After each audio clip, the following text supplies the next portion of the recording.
Hello everyone, my name is Rohit, and today we are going to discuss how to make your focus very sharp and actually get things done. A lot of people seek advice that they cannot focus and they don't get clear idea. And today I will exactly tell you how to things done with the practical steps. So let's get started and stay till the very end. Most people think they have a motivational problem, but what they usually have is an attention leakage problem. They sit down to work, open the laptop, look at the task, and immediately feel resistance. So they check one message, then one tab, then one notification, then they come back to the work and wonder why their brain feels foggy. The problem is not that they don't care, the problem is that their attention has been split into too many pieces to produce anything clean. And once you understand that, hyperfocus stops looking like a personality trait, it becomes a system. Your mind does not move between tasks as cleanly as you think. You might close one tab and open another, but your brain does not instantly close the first mental loop. Part of your attention stays behind.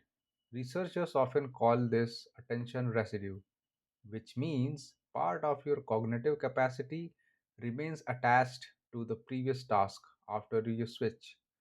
Sophie Leroy's work on attention residue shows that people perform worse on a new task when the previous task is left unfinished or not mentally closed. That explains why you can spend 8 hours working and still feel like nothing meaningful happened. You were not working for 8 hours, you were restarting for the 8 hours. Every message, every tab, every quick check creates a small mental reset, and each reset leaves residue. At first, it feels harmless, but after enough switching, your brain becomes crowded with unfinished fragments. The email you half read, the message you need to answer, the task you opened but didn't finish, the meeting you are still replaying, the idea you don't want to forget. All of it stays active. So, when you finally try to discuss, you are not starting with a clear mind, you are starting with a crowded one. That's why the first rule of hyperfocus is not try harder, it is stop leaking attention. Focus is a circuit. Think of your attention like electricity running through a circuit. One clean circuit produces power, 10 broken circuits produce flicker. Most people are living inside flicker. They move from work to phone to email to conversation to task to notification to the browser to another task. Each switch looks small, but the system loses voltage every time energy changes direction. This is why scattered work feels so exhausting. You are not just doing the task, you are constantly rebuilding the conditions required to do the task. Hyperfocus happens when the circuit closes. One task, one environment, one block time, one clear target, no competing signal. When those pieces line up, attention stops scattering and start compounding. The first few minutes are usually uncomfortable because your brain is still reaching for stimulation. Then the resistance softens. Then the task becomes clearer. Then movement appears. That is the point most people never reach. They quit wearing ramp. They think discomfort means the task is wrong, when really it means their attention is detoxing from fragmentation. Defocus has a warm up period. The mind needs time to descend. You don't drop you don't drop into real you don't drop into real concentration the second you open your laptop. You enter slowly. First, your brain reviews the task, then it looks for the next step, then it starts connecting ideas, then it settles. If you interrupt the process after 5 or 10 minutes, you never reach depth. You only experience the uncomfortable beginning. This is why short bursts of work can be useful for simple tasks but weak for complex work. Writing, strategy, coding, studying, planning, problem solving, and creative execution need immersion. They need enough time for the mind to stop hovering on the surface. You can picture focus like diving. At the surface, there is a noise, waves, movement, light, distraction. But the deeper you go, the quieter it gets.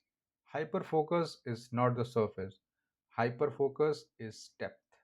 And depth requires staying with one thing long enough for the surface noise to disappear. The mind cannot focus on fog. A vague task creates vague effort. Work on project is not a target, it is a cloud. Write the introduction and outline three argument is a target. Study chemistry is not a target. Review chapter 3 and solve 10 practical question is a target. Grow business is not a target. Send 5 outreach messages and draft one offer page is a target. Clarity reduces mental friction. When the brain knows exactly what done means, it stops wasting energy deciding where to begin, and that saved energy becomes execution. Most people are not lazy, they are just unclear. They sit down with a task so vague that the brain has to do planning, emotional regulation, polarization, sequencing, and execution all at once. Of course, it resists. Hyperfocus begins before the work begins. It begins when you define the finish line. Write one sentence before every focus block. By the end of this block, I will complete this. That sentence is more powerful than it looks. Believe me. It gives the mind a direction, it gives the block a boundary. It turns effort into a track instead of an open field. And once the track is clear, speed becomes possible. Your environment is not background, it is instruction. Every object around you tells your brain what kind of behavior belongs here. A messy desk tells your brain there are unfinished decisions everywhere. A phone besides your hand tells your brain escape is available. 10 tabs tells your brain every direction is open. Noise tells your nervous system to keep scanning. Then you blame yourself for not focusing. But your environment is voting against you. The mind extends into its surroundings. Your tools, desk, notes, devices, and workplace shape how easily you think. This idea appears in cognitive science through the extended mind framework, which argues that tools and environments can become part of the thinking system when they help store, organize, or process information. So, if your space is chaotic, your thinking has to fight through that chaos. If your space is clean, your thinking gets support. That means hyperfocus is partly environmental design. Before the block starts, remove every object that does not serve the task. Put your phone away, tabs closed, desk cleared, water nearby, notebook open, one document visible.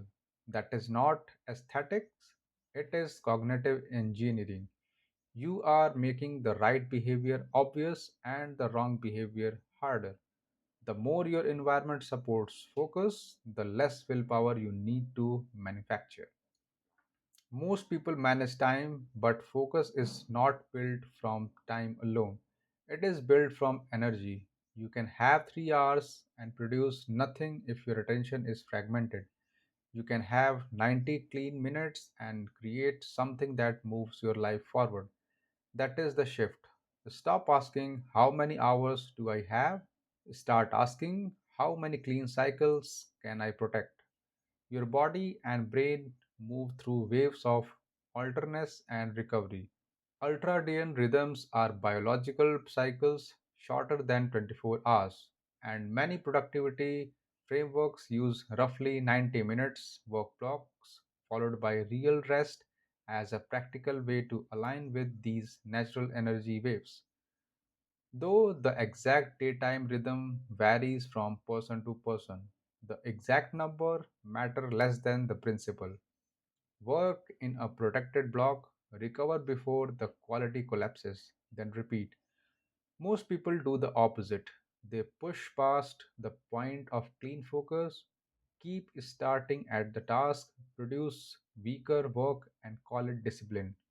But discipline is not ignoring biology, discipline is designing around it. A strong focus block actually has three phases. First, the ramp.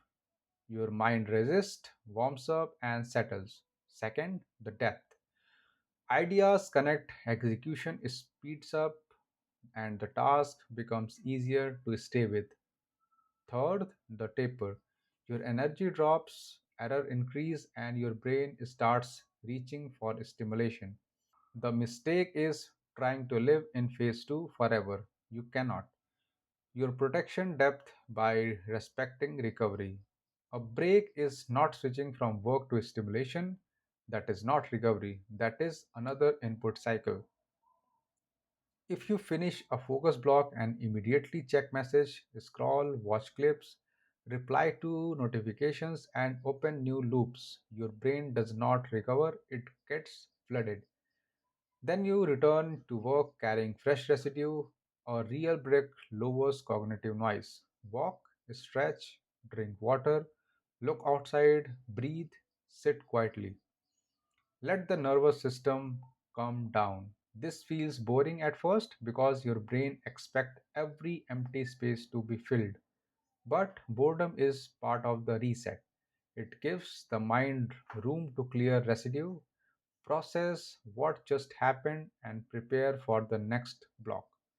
The more real your break become, the more powerful your work become. Recovery is not the enemy of output. Recovery is what allows output to stay sharp. The one task rule. Hyperfocus requires temporary refusal. You refuse the second task, you refuse the quick check, you refuse the small distraction that pretends it will only take 10 seconds. Because the cost is not 10 seconds, the cost is the broken circuit. The cost is residue, the cost is restarting. During a focus block, the rule is simple. Only the task exists. If another thought appear, write it down and return. If a message comes in, ignore it until the block ends. If you remember something urgent, capture it in a one line without solving it. This is how you train your mind to trust the container. Your brain keeps throwing distraction at you because it does not yet trust that they will be handled later. A capture list solves that. It says that is sorted, we can return later. The mind releases what it trusts you have captured. That is why writing things down is not just organization, it is attention protection. The way you end a task determines how easily you return to it. The most people stop work randomly, they get interrupted, they run out of time, they close the laptop mid through. Then, when they return, the task feels heavy because they have to reconstruct the entire context. This creates friction, and friction creates avoidance. So, before you end any focus block, create closure. Write three lines. What did I finish? What is the next exact step? Where should I resume? That's it. This small ritual gives your brain a clean landing. It reduces open loops. It makes the next start easier and it turns focus from a dramatic event into a repeatable system. The easier it is to restart, the more consistent you become. The more consistent you become, the less focus depends on mood. That's when productivity starts feeling stable. A single good focus block is useful, but a repeated focus rhythm changes your life. The goal is not to hyper focus once, the goal is to make focus predictable. You do that by building your week around depth instead of squeezing depth into whatever time remains. Choose your deep blocks before the week starts. Protect them like meetings with your future self. Then organize lighter work around them. Messages, admin, calls, errands, updates, and shallow tasks should not be followed to invade your deepest hours. They should be contained. This is where most people lose. They give their best energy to reactive work and save time, worst energy for meaningful work. Then they wonder why their big goals don't move. Your highest value work needs your highest quality attention, not leftover attention, prime attention. If something matters, it deserves a protection block. At first, hyperfocus feels like a technique. You set a timer, you clear the space, you define the target, you fight the urge to switch. You take the break, you repeat. It feels mechanical, but over time, something deeper happens. You start becoming someone who can trust their own attention. That changes your identity. Every completed block gives you evidence. Evidence that you can sit with discomfort. Evidence that you can finish. Evidence that you can protect your mind. Evidence that you do not need to obey every impulse. And evidence compounds. The more you complete clean blocks, the less you see yourself as scattered. The less you see yourself as scattered, the easier it becomes to act like a focused person. The behavior creates proof, the proof updates identity, the identity makes the behavior easier. That is the real loop. You are not just getting things done, you are training your nervous system to associate focus with safety, satisfaction, and self respect. Eventually, focus stops feeling like force. It becomes your default rhythm. Let's review it. Hyperfocus is not magic, it is attention without leakage. Most people fail to get things done because their attention is scattered across unfinished loops, vague goals, noisy environments, weak boundaries, and fake breaks. The solution is not more motivation. The solution is cleaner system. Define one target, protect one block, remove competing signals, let the mind descend, recover properly, close the loop, repeat the rhythm. The first few blocks may feel uncomfortable because your brain is used to stimulation. That discomfort is not failure, it is the withdrawal from fragmentation. Stay with it. The more you return to one task, the more your attention strengthens. The more your attention strengthens, the more momentum you build. And eventually, work stops feeling like a fight against yourself. It starts feeling like a current you know how to enter. So, what will be your actions for the next few days? So, first, decide before your next work block, write one clear completion sentence. By the end of this block, I will complete this type of task. Make the target concrete enough that your brain knows exactly what done means.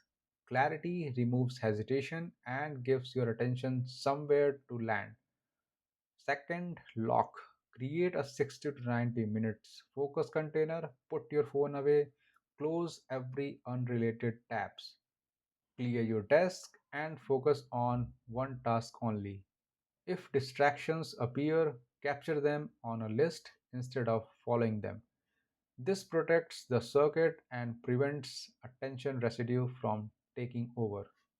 Third, reset. After the block, take a real break, walk, stretch, hydrate, breathe, or sit quietly without a screen. Then write your closer notes, what you finished, what comes next, and where to resume. This turns focus into a repeatable rhythm instead of a random burst. Hope you like this content, and if you want me to cover any other topic, please mention in the comment section. Until then, see you in the next video.